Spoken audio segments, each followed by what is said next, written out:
ሰላም እንዴት ቆያችሁ? ውድ የቻናሌ ቤተሰቦች እንግዲህ በዛሬው ቪዲዮአችን ላይ የፕሮቴስታንቱንና የኦርቶዶክስ ተዋህዶን ስብከት እንግዲህ እያነጻጸርን እናያለን ማለት ነው።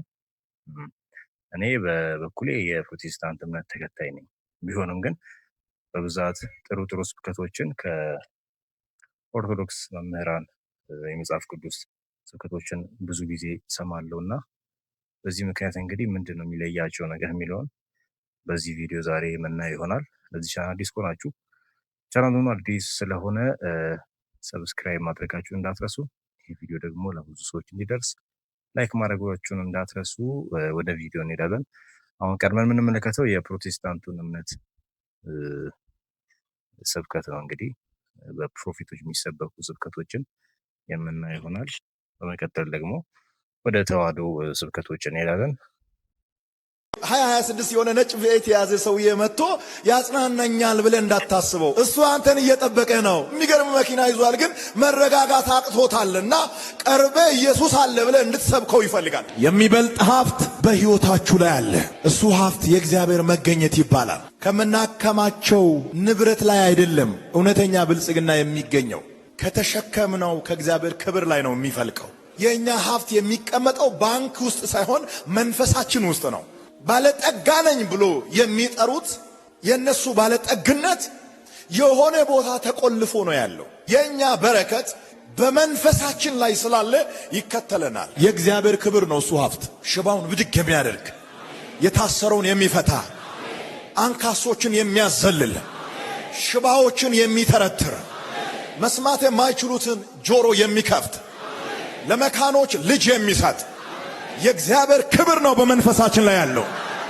2026 የሆነ ነጭ እና እንደተመለከትነው ነው የፕሮቴስታንቱን ስብከት አይተነዋል። ስለምን እንጂ እንዳወራም እንግዲህ እናንተ የምታውቁት ነውና በቀጣይ ደግሞ እስቲ የኦርቶዶክስ ተዋህዶን ስብከት ደግሞ ምን ላይ ፎከስ አድርገው እንደሚያስተምሩ እንመልከታቸው። ብዙ ጊዜ እኔ አፌን ከፖለቲካ አርሜ ነው የምኖረው። ለምንድን ነው ሲባል የቤተ ክርስቲያን አባት ሁለት ጊዜ አይናገርም። ሁለት ጊዜ አይናገርም ማለት አንዱ ሲመጣ በእውነቱ እነዚህ የተመረጡ ክቡራንና ክቡራት ቢባል ደግሞ ሌላው ሲመጣ እነዚህ የተመረጡ ስንት ጊዜ የተመረጡ ትላለህ። ሰውን በልዩ ተግባሩ ማድነቅ ተገቢ ነው። በልዩ የሚያገለግሉ ባለስልጣናት በጎ የሚሰሩ ከሆነ በስራቸው ሊመሰገኑ ይገባል፣ በአደባባይም በግልም። የቤተ ክርስቲያን አባት ግን ፖለቲካ የማይናገርበት ምክንያት የሁሉ አባት ጊዜ የጣለውም የባለ ጊዜውም አባት እንጂ የሆነ ሰው አባት ስላልሆነ ነው። ሁለት ጊዜ አይናገርም። አንዳንድ ጊዜ ደግሞ ዘመን ገጠመኝ ብላችሁ የድሮ ወዳጃችሁን አትካዱ። ብዙ ጊዜ እኔ አፌን ከፖለቲካ አርሜ ነው የምኖረው። ለምንድን ነው ሲባል የቤተ ክርስቲያን አባት ሁለት ጊዜ አይናገርም። እንደሰማችሁት ነው እንግዲህ መምህር አባ ገብረ ኪዳን የሚያስተምሩት ትምህርት እውነተኛነት የመጽሐፍ ቅዱስ ትምህርት ነው የሚያስተምሩት። እና እኔ በእኔ በኩል እንግዲህ ብዙ ጊዜ ቤተክርስቲያን ስብከቶችን ሰማለሁ።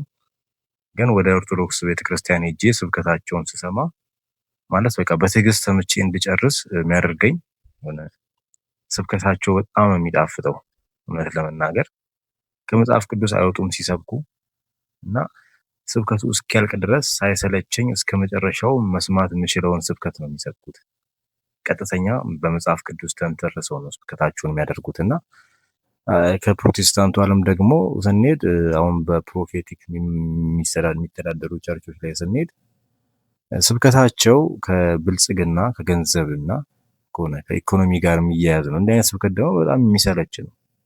ምናልባት ሰው ስለሆን ገንዘብ ስለማግኘት ምናምን ደስ ሊለን ይችላል። ግን በመንፈሳዊ በሰማያዊ ዓለም ስንመጣ ደግሞ እንዲህ አይነት ስብከቶች ብዙም አያስፈልጉኝም ብዬ አስባለሁ። በእኔ በኩል እንግዲህ እናንተ አስተያየት ካላችሁ ኮሜንት ላይ ትጽፉልኛላችሁ። የማን ስብከት ነው እስከ መጨረሻ ሳንሰለች ደስ ብሎን መስማት የምንችለው ስብከት የኦርቶዶክስ ነው የፕሮቴስታንት ነው የሚለውን እስቲ እናንተ የራሳችሁን ሀሳብና አስተያየት ኮሜንት ማድረጋችሁ እንዳትረሱ። በቀጣይ ደግሞ እስቲ ወደ ፕሮቴስታንቱ ደግሞ ዓለም ስብከት እንሂድ። እስቲ መጣና ያችን ሴትዮ ምን ውሃ አጠጭኝ አላት።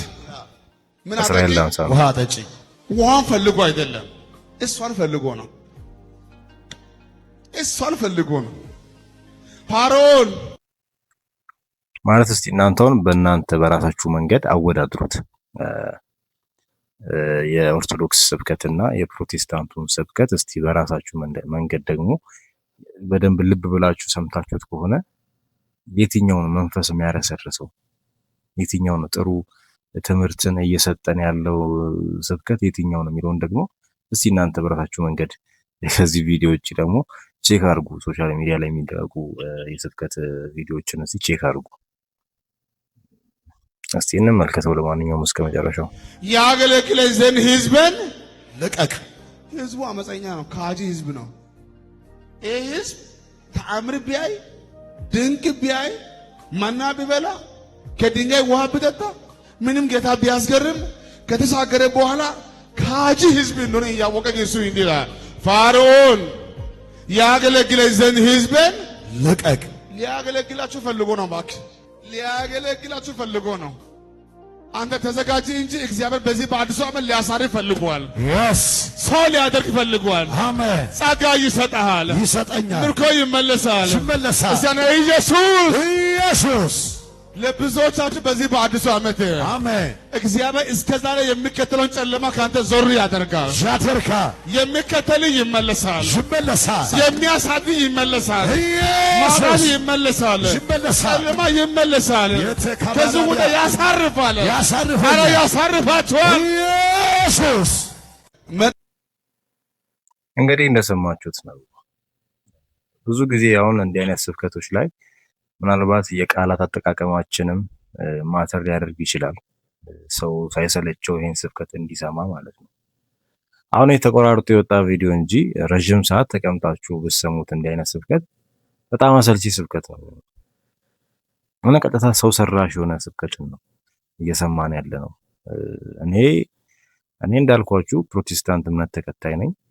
ብዙ መምህራኖችን አውቃለሁ በስርዓት የሚያስተምሩ ግን ደግሞ ወደ እነዚህ ሰዎች ስንመጣ ደግሞ ስብከታቸውና ማለት መልእክቱ የቋንቋ ማለት የቃላት አጠቃቀማቸው ይሁን አይሁን አላቅም፣ ግን የሆነ እየጣፈጠን እስከ መጨረሻው መስማት የምንችለውን ቃል አይደለም እየሰማን ያለ ነው። እነሱ ጋር ሁለቱም እምነቶች ስለ መጽሐፍ ቅዱስ ነው የሚያወሩት። ስብከቱ ስለ መጽሐፍ ቅዱስ ነው። አንዳንዴ የሚወጡ ከሱ ሾለክ ብሎ የሚወጡ ሀሳቦች እንዳለ ሆኖ መጽሐፍ ቅዱስ ላይ ነው ብዙ ጊዜ ተንተርሰው የሚሰብኩት እና የኦርቶዶክስ መምህራኖች ሲያስተምሩ እና የፕሮቴስታንቱ መምህራን ሲያስተምሩ ደግሞ በጣም ልዩነቱ እንደምታዩት ነው። አሁን እስቲ የኦርቶዶክስ መምህራን ስብከታቸውን እንመለስና ከዚህኛው ስብከት ጋር ደግሞ እናነጻጽረዋለን ማለት ነው። መጽሐፍ ቅዱስ ትናንት እናነብ ነበር። አሁን መጽሐፍ ቅዱስ ብዙ ሰው አይገዛም። ለምን? ምኑ ላይ ስላል? ስልኩ ላይ ስላል አይከፍተው። መምህር ሄኖክ ስልኬ ላይ ልኮ ይላል። 5 አይነት አፕሊኬሽን አለ ስልካችን ላይ የመጽሐፍ ቅዱስ አንከፍተው። እኔ አሁን እንደ ሶሻል ሚዲያ እንደ ዋትሳፕ፣ እንደ ቴሌግራም፣ እንደ እንትን ላስት ሲን የሚል አለው አይደለ? የከፈትንበት መጽሐፍ ቅዱስ ላስት ሲን ቢኖረው መቼ ነው ያየነው? ኔቨር ሲን ነው የሚለው ራሱ። ሰይጣን እንደዚህ ነው የሚያደርገው። በቃ ቀላል እኮ ነው። በአፍ ይደርሳል፣ በማንኪያ ይሰጣል ይልህና ምንም እንዳትሰራ ያደርጋል። እንግዲህ እንደሰማችሁት ነው ስብከታቸው የሚያስተላልፉበት መልእክት፣ ቃላት አጠቃቀማቸው ምናምን ከነዚያኞቹ በጣም የተለየ እና የተሻለ ነው። እኔ ማንም ተቃውሞ ምናምን ማንም ችግር የለብኝም። እኔ ችግሬ ከምንሰማው ቃል ጋር ነው። መጽሐፍ ቅዱስ ምንሰማ ከሆነ ጥሩ ቃል መጠቀም አለባቸው፣ ጥሩ ነገር ማውራት አለባቸው፣ እኛን ማስተማር አለባቸው እነሱ የገባቸውን ነገር። ስለዚህ በዚህ አይነት መንገድ ቢያሳዩን መልካም ነው እላለሁ። እስቲ ካላመንከኝ እናስይዝ። እኔ የምወራው አንድ ነገር አለ። ይህን ሰኞ ያዝልኝ። እስከ ማታ 4 ሰዓት ድረስ መልካም ዜና ትሰማለህ። ያን ብቻ አይደለም፣ በ24 ሰዓት ውስጥ አዋጅ ይቀየራል። ዛሬ ሰኞ ነው፣ ጥር 11 ነው 2018 ጥር 11 ማይረሳ ቀን ነው። ይሄ ቀን ይታወቃል በኢትዮጵያ። ለአንተ ምን እናገራለሁ? ምልክት ይሆናል። አሁን ኮሜንቶችን በዚህ ቀን ውስጥ ባሳያችሁ እንዲህ እዚህ ይሆናል። ቪዲዮ ላይ የተጻፉ ኮሜንቶች የሳምንቱ በጣም ቁጥር ነው የሚያስገርሙት። አብዛኞቹ የባንክ አካውንታቸውን ያስቀምጡት። እንዲህ አይነት ወንጌል ደግሞ ማለት እኔ በጣም ነው የሚገርመኝ። ሰውም ምን አይነት ነገር እንግዲህ ያው በሰውም አይፈረድም። አሁን መምህር ተብሎ ሲሾም እኮ ሊያስተምረን የሚገባው ነገር አለ እና ምዕመናኑም ደግሞ በቃ እነሱ በሰጧቸው ልክ ነው እንዲህ አይነት ነገር የሚያደርጉት። አሁን አሜን ከማለት ይልቅ ኮሜንት ላይ የእውነታቸውን ነው የሚጽፉት። አካውንት ቁጥር ምናምን ጽፈው ነው በብዛት የሚታየውና እንዲህ አይነት ነገር ነው እንግዲህ ስብከት ተብሎ መምህራኖች እንግዲህ ምን አይነት ተከታይ እንዳፈሩ ማለት ይሄ የነፍስ ጉዳይ እኮ እንዲህ መሆን የለበትም። እኔ ብዙ ጊዜ ኦርቶዶክስ ላይ ስብከታቸው ላይ እኔ ስለ ገንዘብ ሲወራ ሰምቼ አላውቅም። እውነት ለመናገር አካውንት ላክ የሆነ ብር ይገባላል ምናምን ሲባል ሰምቼ አላውቅም። እውነት ለመናገር ማለት ነው። እኔ ለማንም ወገንተኛ አይደለሁም። እኔ ከእውነትና ከቃሉ ጋር ነው ችግሬ። በቃ እውነታውን ማወቅ ነው እኛ ፍላጎታችን እና እነዚህ ነው። አሁን ተመልከቷቸው እንግዲህ ኮሜንቱ እንዳለ ብቻ እስቲ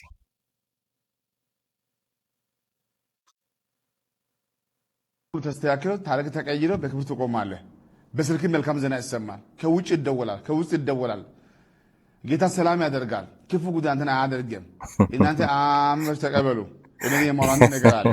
ነገ ይሄ ሰው ነው እኔ በጣም ቃላት አጠቃቀማቸው ነው ብዙ ጊዜ ችግር የሚፈጥርባቸውና የእስራኤል ዳንሳ ቃላት አጠቃቀሙ በጣም ነው የሚያስቀኝ።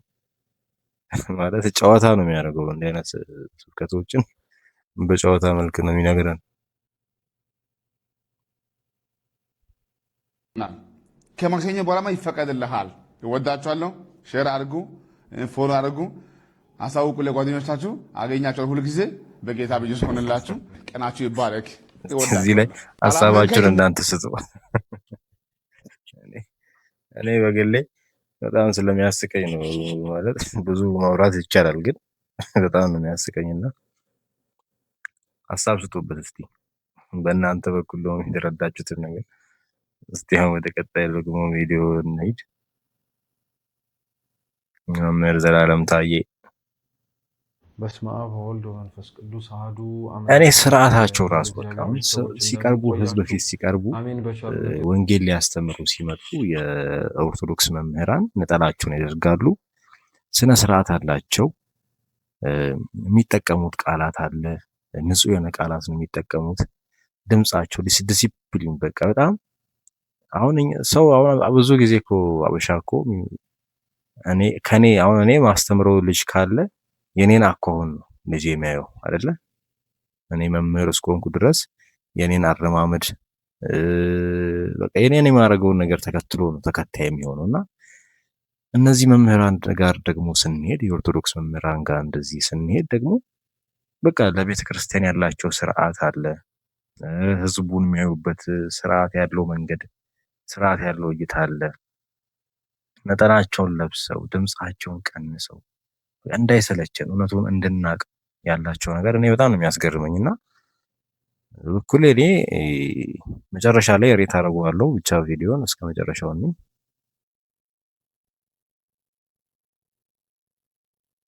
ጠበቀን። የአባቶቻችን አምላክ ልዑል እግዚአብሔር ስሙ የተመሰገነ ይሁን። እንደ እግዚአብሔር ቅዱስ ፈቃድ የጋብቻ ህይወት ተከታታይ ትምህርታችንን እንግዲህ የጨረስን ሲሆን ከምርጫዎቻችን ጀምሮ እስከ መጨረሻው በትዳር ውስጥ የሚገጥሙን ችግሮችን እንግዲህ ሲመለከቱ የነበሩ አድማጭ ተመልካቾቻችን ያቀረቧቸውን ጥያቄዎች እንደ እግዚአብሔር ቅዱስ ፈቃድ ለመመለስና በዚህ የትምህርት ጉዟችን ላይ እንደ እግዚአብሔር ቅዱስ ፈቃድ ይረዱናል፣ ይጠቅሙናል ብለን የምናስባቸውንም ደግሞ የመጽሐፍ ጥቆማዎችንም ጭምር አብረን የምናደርግ ነው የሚሆነው።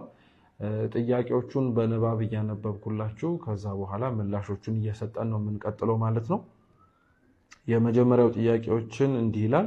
ዩዘር ኔም @ጊፍቲቲያ ናት። ምን ይላል? ቃለ ሕይወት ያሰማልን መምህር። ጥያቄ በእጮኝነት ጊዜ ውስጥ ንስሐ ገብተን ስጋ ወደሙ መቀበል ይቻላል ወይ? ሌላኛው ወገን ባይስማማስ የአንድ ሰው ፍላጎት ቢሆን ምን ማድረግ ይችላል ይላል። እንግዲህ የእጮኝነት ጊዜ ከጋብቻ ቀድሞ የሚገኝ ለቅድመ አንዳንዱ 200 ብር ቸርች ውስጥ ሰጥቶ ለ2 ዓመት ያማል። በካልኩሌሽን ነው የሰጠው። እውነተኛ ፍቅር አይቆጥርም። እውነተኛ ፍቅር ባለፈው ስብከት ሲጀምር ስለ ገንዘብ ነው ጥያቄያቸው እንዳለ። እኔ እዛ ጋር ወንጌል ላቅ መጽሐፍ ቅዱሱን አንተ የገባን በአንተ መንገድ ደግሞ ያው እግዚአብሔር እንትን ተብሎ መጥቼ እዛ ጋር አንተ ስለ ገንዘብ የምታስተምረኝ ከሆነና ገንዘብ ስለመስጠት የምንነግረኝ ከሆነ ይሄ አሰልቺ ነው። ሌላውንም እኛንም ሁሉንም የሚያሰለች ነገር ነው። ብቻ በአጠቃላይ እንደዚህ ነው ስብከታቸው።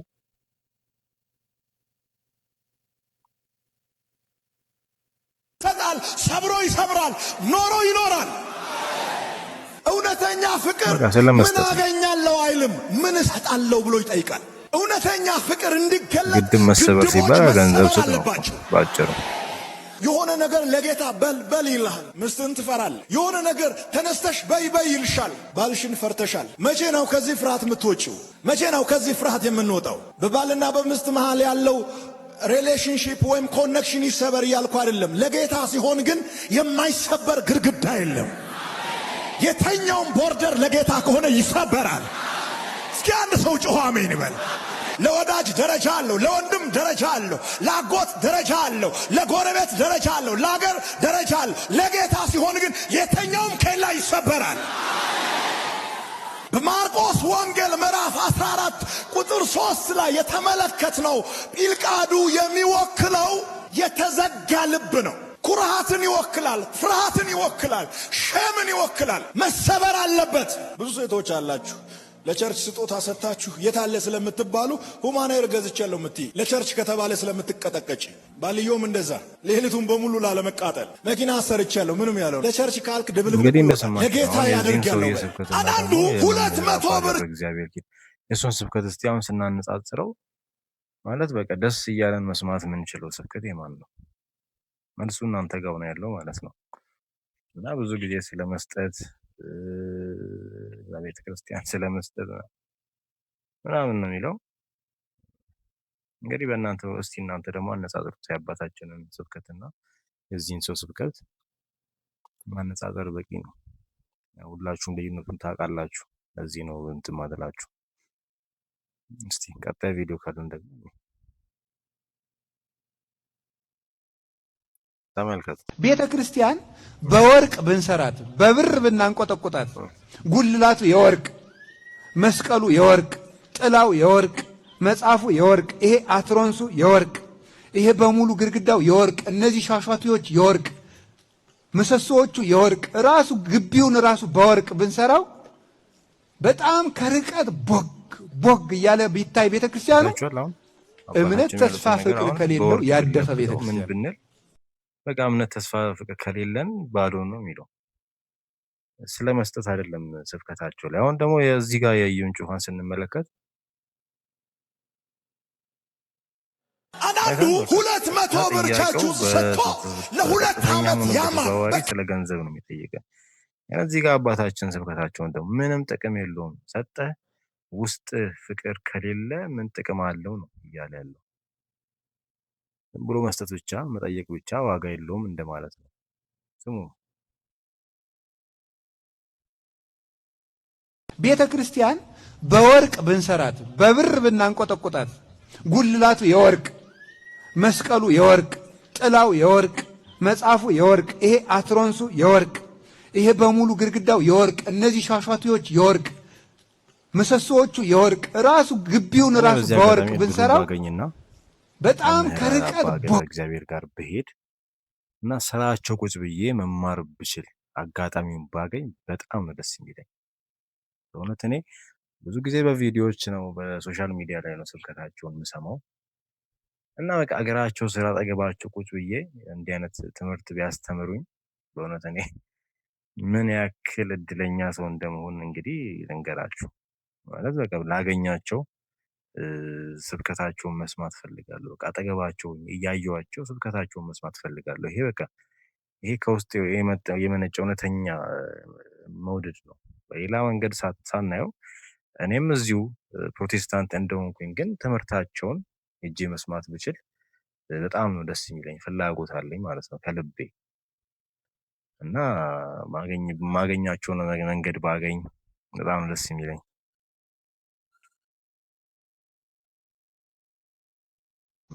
ቦግ እያለ ቢታይ ቤተክርስቲያኑ እምነት፣ ተስፋ፣ ፍቅር ከሌለው ያደፈ ቤተክርስቲያን ነው።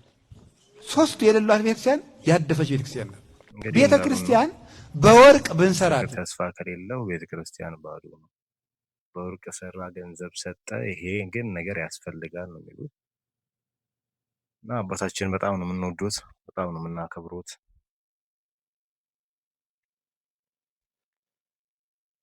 ተመልከቱ ገና ሲጀምር ዕለቱ ቢዝነሳችሁ ፈተዋለሁ። ወደ ቢዝነስ የሚሮጡት ነገር እኔ ግራ የሚገባኝ ማለት ሰው እዛ ቃል ለመስማት መጥቶ በዚህ በኩል ደግሞ ስለ ቢዝነስ ሲወራብህ በቃ እንዲሰለች ነው የሚያደርጉት። ሀሳብ መስጠት እንግዲህ ከጥላቻ የመነጨ ያስብልብናል።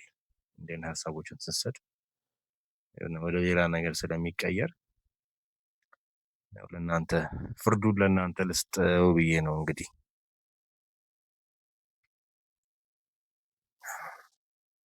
ፈተዋለሁ። ኢኮኖሚያችሁ ፈተዋለሁ። የሚያስፈልጋችሁ ነገር ሁሉ የሚፈታበት ቀን ነው። ሐምሌ 30 ዕለት ሐሙስ ከማለዳ 10 በእናንተው መንገድ ቼክ አድርጉት። የማን ጥሩ እንደሆነ በደንብ ትረዳላችሁ ማለት ነው።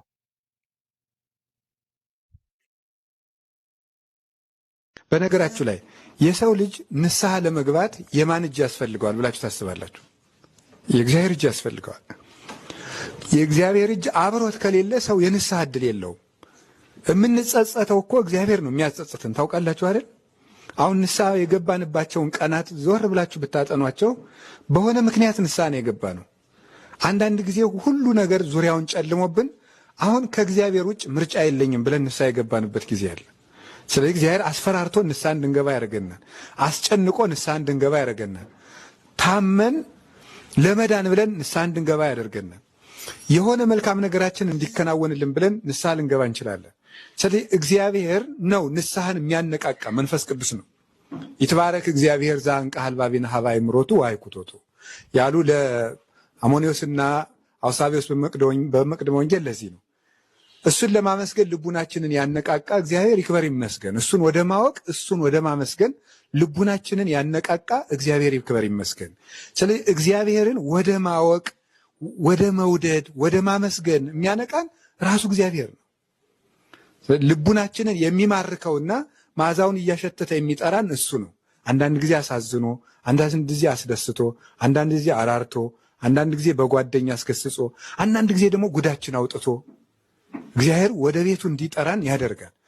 ግን እግዚአብሔር ልቡናችን ባጸናን መጠን ግን ወባይቱ በአምጣነ ኢትንየስህ ንስሐ ባለመግባትህና ወታጸን ልበከ ልቡናህን በማጽናት መጠን ትዘግብ መቅሰፍተ ለርእስከ ለራስህ ፍዳን ታከማቻለህ ይላል ቅዱስ ጳውሎስ ሮሜ ምዕራፍ 2 ላይ ሲናገር። በነገራችሁ ላይ የሰው ልጅ ንስሐ ለመግባት የማን እጅ ያስፈልገዋል ብላችሁ ታስባላችሁ? የተመለከትነው ቪዲዮ የፕሮቴስታንት መምህራንና የኦርቶዶክስ መምህራንን የሚጠቀሙት ቃላት ምን ያክል በምዕመናኑ ዘንድ እንግዲህ ጥሩ መሆን እንዳለበት እንግዲህ እኔ ተመልክቻለሁ። የትኛው አሪፍ ነው፣ የትኛው ጥሩ ነው፣ የትኛው አስተማሪ ነው የሚለውን እንግዲህ እኔ ባየሁበት መንገድ እንግዲህ ለእኔ ከ100 ለኦርቶዶክስ መምህራን ሰጣለሁ። የእነሱን የሚበልጥብኝ መጽሐፍ ቅዱሳዊ ትምህርት ስለሚያስተምሩ ሳይሰለቸኝ ረዥም ሰዓት መስማት ይችላሉ ማለት ነው። እና አባታችን ቃለ ሕይወት ያሰማልን፣ መምህራችን እድሜ ከጤና ጋር ይስጡት እንላለን። አጋጣሚውንና እድሉን አግኝቼ ደግሞ በአካል ተያይተን ከስራቸው ሆኜ ስብከታቸውን መስማት ብችል በጣም ነው ደስ የሚለኝ። እንግዲህ ከምኞቴ አንድ ቀን መሳካቱ አይቀርም ማለት ነው። እንግዲህ ለዛሬ የነበረን ቪዲዮ ይህንን ይመስላል። በቀጣይም ደግሞ በእነዚህ አይነት ቪዲዮዎች እስክንገናኝ ቸር ቆዩልኝ። ለቻናሉ አዲስ ነኝ፣ ቤቱን ሰብስክራይብ፣ ላይክ ማድረጋችሁ እንዳትረሱ። እግዚአብሔር ይስጥልን። እናመሰግናለን።